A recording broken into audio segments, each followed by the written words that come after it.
Hello hi नमस्कार श्रोते आणि प्रेक्षक हो. आचार्य 90 FM च्या माध्यमातून आपण नेहमीच बरेच मीडिया कव्हरेज करत असतो. आज आपल्याच कॉलेजमध्ये खरं तर आज 14 फेब आहे. व्हॅलेंटाईन डे सेलिब्रेट न करता आपण आज इको विजन हा एक स्पेशल प्रोजेक्ट जे आहे ते मुलांनी बनवलेले आहेत आणि ज्यामध्ये पर्यावरणाशी निगडित काही बरेच प्रोजेक्ट जे आहेत ते पाहायला मिळतात. पोस्टर कॉम्पिटिशन सुद्धा होत्या आणि यामध्ये मी काही स्टुडंट सोबत सध्या संवाद साधणार आहे. आणि येस, तुम्ही हा प्रोजेक्ट काय बनवलाय आणि तू काय सांगशील तुझ्या प्रोजेक्ट बद्दल? I am from Fortune SYBPI. आपल्या सब्जेक्ट मध्ये CEP engagement community program program आहे तो सब्जेक्ट आहे. त्यामध्ये आम्हाला टॉपिक ऑफ बेस्ट, तुम्ही वेस्ट ऑफ बेस्ट मध्ये कसं यूज करणार, how can we reduce the wastage, how can we best करू शकतो तुम्ही रिड्यूसला. तर फर्स्ट ऑफ ऑल आपल्या हिंदू राष्ट्रीय दिवाळी असते त्यामध्ये खूप आपण प्लास्टिक यूज करतो. तर आम्ही हा कसे कंदील्स बनवले. टू टाइप्स ऑफ कंदील, एक बलून टाइपचा, हाऊ कॅन मी यूज स्मॉल कंदील. तर प्लास्टिक मध्ये खूप वेस्ट होतं, गार्बेज मध्ये हाऊ कॅन आपण यूज डेली लाईफ मध्ये आपण एक कचरा यूज करू आपल्या घरी, त्याचा आपण रिसायकल करून आपण table for exam study table असं यूज करू शकतो. हे स्मॉल म्हणजे आता फॉर एक्झाम्पल आपण असं म्हणूयात की तू हे असं छोट्या ह्याच्यामध्ये बनवलेलं आहे, त्याच्यावरती एखादी फळी ठेवली किंवा काही झालं तर हा टेबल बनतोय. सो अशा तू छोट्या छोट्या वस्तू बनवलेल्या आहेत. फॉर एक्झाम्पल प्लांटसाठी जे आपण प्लांटला रियूज करू शकतो, प्लांट लावू शकतो.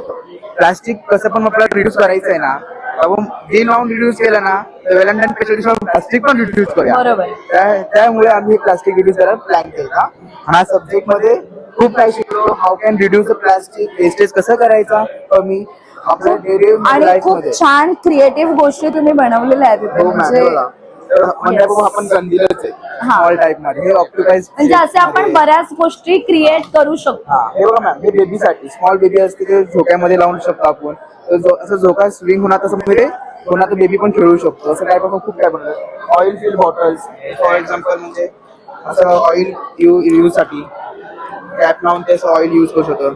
खूप काही शिकलो आमच्या सब्जेक्ट मध्ये. आम्हाला खूप काही शिकवलं.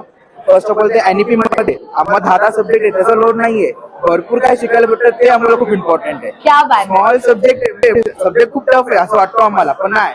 पूर्ण आम्हाला लोक पूर्ण प्रॉपर कॉलेजमध्ये एनजीआय कॉलेजमध्ये एवढे टीचर्स, एवढे आमचे स्टुडंट आणि प्रिन्सिपल एवढे आम्हाला स्ट्रॉंग करतात. नाही, हे तुम्ही करणार, हे होणार. खरंच खूप छान कॉन्सेप्ट मांडण्याचा प्रयत्न केलाय. आय होप सगळे जे प्रेक्षक आपल्याला पाहत आहेत की आज आपण बऱ्याच गोष्टी बघतो, त्या गोष्टी कदाचित तुम्हाला युट्यूब वरती सुद्धा पाहायला मिळतील. तर माझा कचरा माझी जबाबदारी म्हणून तुम्ही त्या गोष्टीची कशी विल्हेवाट लावणार हे सर्वस्वी तुमच्या हातात आहे. तर हा मला काहीतरी एक छान वेगळा आणि इंटरेस्टिंग प्रोजेक्ट दिसतोय. तर तुझ्या प्रोजेक्ट बद्दल तू काय सांगशील? माझ्या प्रोजेक्ट बद्दल सांगायला गेलं तर हा एक रेन वॉटर हार्वेस्टिंगचा मॉडेल आहे. तसं आपण रेन वॉटर जे आहे ते आपण आपल्या घरावर जसं पडतं आणि ते वेस्ट होतं, तर त्या जागेवर आपण त्याला कलेक्ट करून प्युरिफाय करू आपण आपल्या होम यूज साठी प्लस आपल्याला फार्मिंग यूज साठी आपण यूज करू शकतो. अशा बेसिक प्रोजेक्ट आहे. जसं आपल्याला माहिती आहे, आपल्याला उन्हाळ्याच्या सीझन मध्ये आपल्याकडे पाणी कमी पडतं, तर आपल्याकडे अशा प्रकारे जर पाणी सेव्ह केलेलं असेल तर आपण ते पुढे वापरू शकतो. आपल्याला पाण्याची जी कमतरता जाणवते ती नाही होणार. अशा प्रकारचा प्रोजेक्ट. अच्छा, पण ही आयडिया म्हणजे आजच्या इको विजन मध्ये ही आयडिया मांडावी ही तुला कशी सुचली? कारण मी आज बरेच प्रोजेक्ट होते, फार वेगळे वेगळे प्रोजेक्ट मला बघायला मिळतात. तर तुला हे कसं सुचलं, काय सांगशील? सुचलं असं की आपण मुंबई सारख्या शहरात राहतो, जिथे आपल्याला पण कधी कधी पाण्याची कमतरता भासते. तसंच गावाकडच्या एरियांमध्ये पण अशी कमतरता भासते.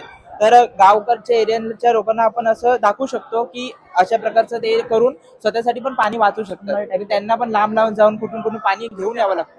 तर त्यांच्यासाठी जर हे आपण असं बनवून त्यांना दाखवलं की आपण असं यूज करू शकतो, त्यांच्यासाठी खूप फायदेमंद होतो. बरं, चल आता तू या प्रोजेक्ट वरती खूप अभ्यास केलेला आहेस किंवा तुम्ही अभ्यास करून हा प्रोजेक्ट बनवलेला आहे. जर ऍक्च्युअल मध्ये जर हा प्रोजेक्ट मला बनवायचा असेल तर सर्वसामान्यांच्या खिशाला परवडणारा हा आहे? सर्वसामान्याच्या खिशाला म्हणू शकतो तर आपण हो, कारण की हा वन टाइम इन्व्हेस्टमेंट आहे. ह्याच्यात जास्त आपल्याला काय खर्च येणार नाही, कारण की ह्याच्यात फक्त एक आपलं मोटर जे आपल्याला घरात पाणी देईल किंवा असं एवढी, त्याच्यावर जास्त ह्याच्यामध्ये असं जास्त खर्च होणार असं काय नाही. बाकी आपल्या मोस्ट ऑफ घराच्या जे हे असतात तेच आहे. फिल्टर म्हणून आपण काय युज केलेले आहेत? फिल्टर म्हणून आपण युज केलेला आहे कॉटन, सँड, रेड सॉइल, परत स्टोन्स, ज्याच्यातून एक लेवलला ते कमी होऊन कॉटन मधून प्युरिफाय होऊन आपण ते होम यूज साठी वापरू शकतो. ओके, नक्कीच खूप छान संकल्पना आहे आणि खूप छान प्रोजेक्ट मांडलेला आहेस. आज व्हॅलेंटाईन डे आहे. हो. व्हॅलेंटाईन डेच्या दिवशी तुम्ही सगळेजण कॉलेजमध्ये येऊन हे प्रोजेक्ट शो करताय किंवा दाखवताय, कसं वाटतंय तुला? तसं तर खूप छान वाटतंय की बाहेर जाण्यासारखं आमचं नाहीये. क्या बात आहे. बरं, चल, खूप खूप शुभेच्छा, कारण खूप छान प्रोजेक्ट मांडलेला आहेस. थँक्यू. थँक्यू. मॅम, आज 14 फेब आहे आणि तुम्ही मुलांना खूप वेगळ्या पद्धतीने एंगेज ठेवलंय इको विजन. तर हा प्रोजेक्ट करावा असं तुम्हाला का वाटलं, की काय संकल्पना होती? माझी संकल्पना हीच होती की आजकालची जी जनरेशन आहे, जेनझी, ज्याला आपण जेनझीज बोलतो, ती लोक काहीतरी एका वेगळ्याच वळणाकडे जात आहेत असं मला वाटतंय. तर त्यांना थोडीशी एन्व्हायरमेंटची जाणीव, कारण की आमच्या जनरेशनला थोडं तरी होतं काळजी एन्व्हायरमेंटची, पण ह्या जनरेशनला पण ती काळजी यायला पाहिजे असं मला वाटतं. कारण की ही गोष्ट अशी आहे ना, जी एका जनरेशन कडून दुसऱ्या जनरेशनला पास ऑन होणारी आहे. आज या जनरेशनने जर एन्व्हायरमेंटला प्रोटेक्ट नाही केलं तर पुढच्या जनरेशनला श्वास घेणं पण मुश्किल होणार आहे. तर ही जाणीव त्यांना कळून देण्यासाठी मला असं वाटतं की हे प्रोजेक्ट मला करणं महत्वाचं वाटतं. दुसरं म्हणजे या जेनझीजला व्हॅलेंटाईन डे हा खूप मोठा दिवस आहे त्यांच्यासाठी. येस, मोठा दिवस वाटतो. तर मला असं वाटतं की ह्याच्यापेक्षा चांगला दिवस मला मिळाला नसता की तुम्हाला जे प्रेम दाखवायचे ते एन्व्हायरमेंटवर दाखवा, निसर्गावर तुम्ही प्रेम दाखवा, जेणेकरून आपल्याला फ्युचर जनरेशनला पण सिक्युअर करता येईल. नक्कीच नक्कीच.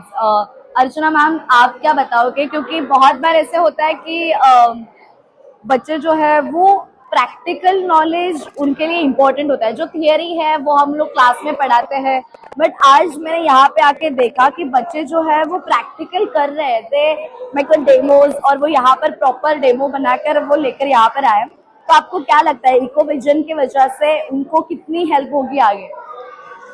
बहुत अच्छी बात है ये कि इको विजन के वजह से उन्हें समझ में आया कि आज की जनरेशन में स्किल भी बहुत इम्पोर्टेंट है नॉलेज के साथ साथ.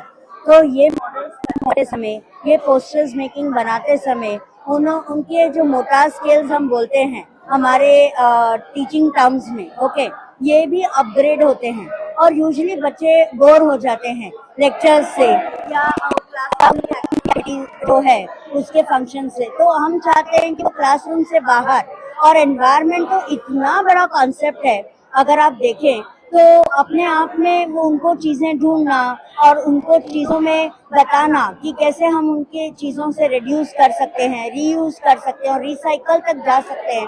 तो ये उनके लिए एक बहुत चैलेंज पर्सपेक्टिव था जब उनका माइंड बॉडी दोनों ही इन एक्शन रहा. डेफिनेटली, और एनईपी भी हमारा जो न्यू एजुकेशन पॉलिसी है वो भी यही चाहता है कि बच्चों का स्किल्स बढ़े. तो हमारे जनरेशन को ये हमें बताना है स्किल्स बहुत इम्पोर्टेंट है आपके नॉलेज के साथ.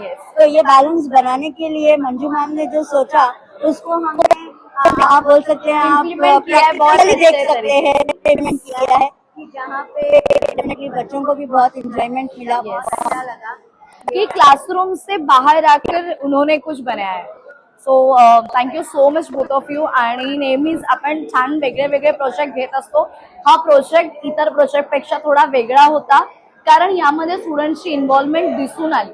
म्हणजे प्रत्येक स्टुडंट्सला प्लॅटफॉर्म मिळाला की ते काहीतरी शो करतील किंवा एन्व्हायरमेंट रिलेटेड त्यांच्या ज्या काही मनामध्ये गोष्टी आहेत त्या ते एक्सप्रेस करू शकतील. So once again thank you so much both of you. And मला असं वाटतंय आपले जे प्रेक्षक आपल्याला जे बघतायत, तुम्ही, आपण सगळे दिवस साजरे करतो, सगळे दिवस अतिशय उत्साहात साजरे करतो. आजच्या व्हॅलेंटाईन डेच्या दिवशी जसं मंजुषा मॅम म्हणाल्या की निसर्गा इतकं प्रेम, आपण जर निसर्गावर जर प्रेम केलं तर तो खरा व्हॅलेंटाईन डे होईल. त्यामुळे खूप छान मेसेज आज दिलेला आहे. त्यामुळे तुमच्या दोघींचंही खूप कौतुक आणि थँक्यू सो मच. मला पण तुम्हाला खूप खूप